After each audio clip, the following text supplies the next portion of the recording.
And a local woman is looking for her hero tonight. Jennifer Boxley was in a crash back on July 20th near the 215 and the I-15 interchange.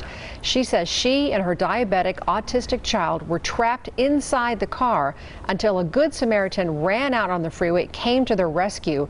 But before she could say thank you, he was gone. When our car was spinning on the freeway, people were honking at me like I could stop. And so it was very nice to see that somebody wasn't so cutthroat here, you know, and they actually cared. Just want to tell him thank you, and that he doesn't even know that he really saved a child from potentially getting really hurt. Jennifer says her hero was possibly Asian, wearing what she says looked like a yellow work vest. She and her son are doing well in a rental car while theirs is getting repaired, but still they'd like to find that hero and say thank you.